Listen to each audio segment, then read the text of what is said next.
Hello everyone, कैसे हो आप सब। आई होप कि आप सब अच्छे होंगे। मैं भी ठीक हूँ। पिछला वीडियो आप लोगों ने मेरा देख लिया होगा अभी तक, तो कुछ लोगों को उसमें बहुत अच्छे से चीज़ें समझ में आ चुकी हैं, कुछ लोगों को अभी भी डाउट है। उन लोगों को सिर्फ मैं इतना कहूँगी कि मैंने वहाँ बोला दीदी और उनकी पूरी फैमिली, बुढ़े बंदों से लेकर बुजुर्ग से लेकर बच्चों तक सब मिले हुए हैं। मैंने ये बात खुल के बोली है। तो आप लोगों को इससे ज़्यादा बड़ा हिंट और क्या चाहिए। आप लोग मुझसे अकेले अकेले पर्सन के बारे में बात कर रहे हो। मैंने आपको उस पूरे घर की कहानी बता दी है।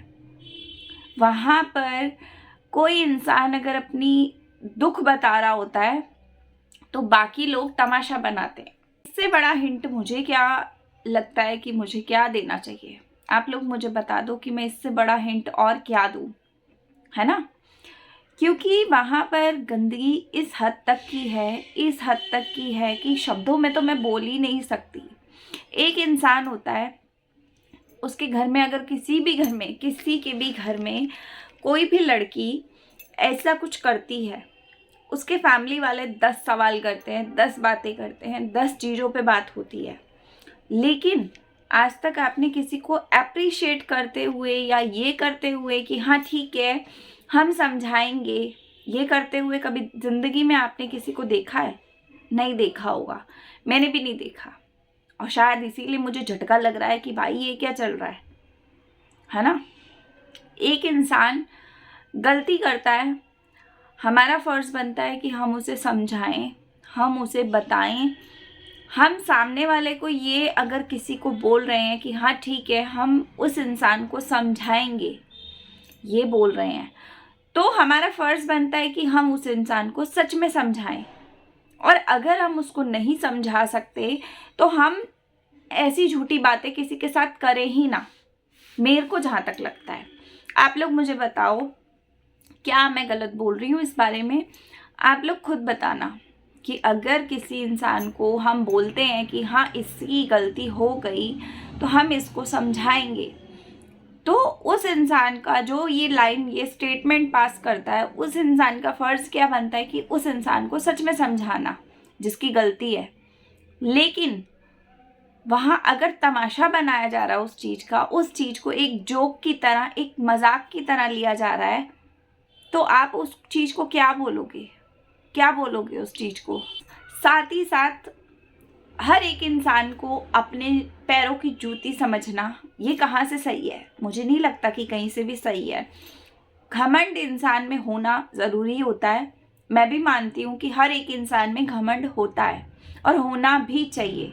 लेकिन क्या इतना घमंड होना चाहिए कि दूसरा इंसान जो आपके ऊपर सिर्फ दया भावना दिखा रहा है, सिर्फ आपसे जुड़ा हुआ आपका एक दोस्त आपके साथ एक प्यार मोहब्बत में पड़ गया, वो इंसान आपसे आपकी सिचुएशन देखने के बावजूद भी, पूरे समाज की बातों को समझने के बाद भी वो आपसे शादी करने के लिए रेडी है और आप उसे सी समझ रहे हो। आप सच में उसे सी समझ रहे हो। मतलब उस इंसान के इमोशंस की वैल्यू आपके लिए इतनी सी भी नहीं है। कितने घटिया लेवल के हो, मतलब आप सच में घटिया हो। बार बार बोल रहे थे कि सुमित शादी क्यों कर रहा है, सुमित एक बच्चे वाली औरत से शादी क्यों कर रहा है, इस औरत से शादी कर क्यों रहा है सुमित को इतना गंदा बोला जा रहा था। पहली चीज, सुमित पैसों के लिए कर रहा है। सुमित के लिए मेरे पास भी ये कमेंट आए हैं, मैंने भी वीडियो बनाया है और उस वीडियो का टाइटल थंबनेल ज़रूर ये था कि सुमित पैसों के लिए शादी कर रहा है। लेकिन अंदर मैंने ये बात ज़रूर बोली है कि अगर वो पैसों के लिए शादी कर रहे हैं तो भी, और अगर वो पैसों के लिए नहीं कर रहे, कोई और रीज़न है तो भी, सच हमारे सामने बहुत जल्द आएगा।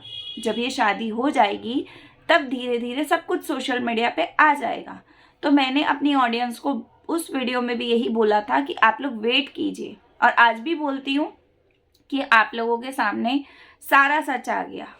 वो इंसान एक दोस्त के नाते एक रिश्ते में था, ठीक है, दीदी के साथ दोस्त था वो, उनका दोस्ती से ये रिश्ता कब एक वन साइडेड लव में बदल गया उन्हें खुद भी नहीं पता चला। कब उनके अंदर इमोशंस जाग गए, कब उनके अंदर ऐसा लगा उनको कि हाँ ठीक है, ये मेरी एज अ वाइफ, अगर मैं इससे शादी करता हूँ, उस लड़की को वाइफ बनाता हूँ, तो ठीक है, मैं इसके साथ आगे अपना जीवन व्यतीत कर सकता हूँ।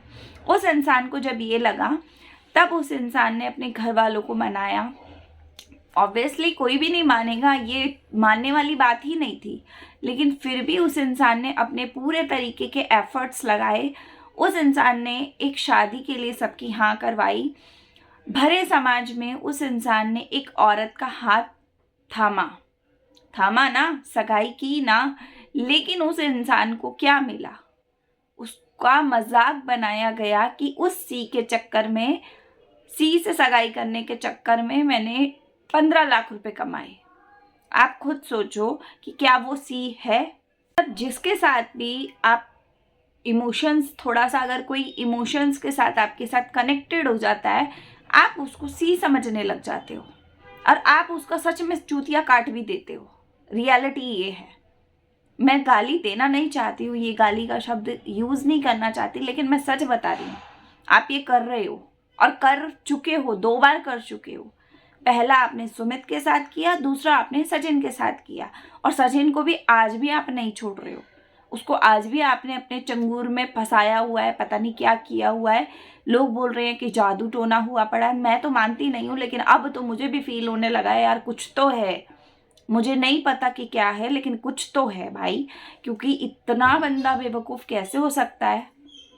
के लिए इतने ज़्यादा तरीके का मजाक बनाया गया है, इतना गंदे तरीके की ट्रोलिंग हुई है।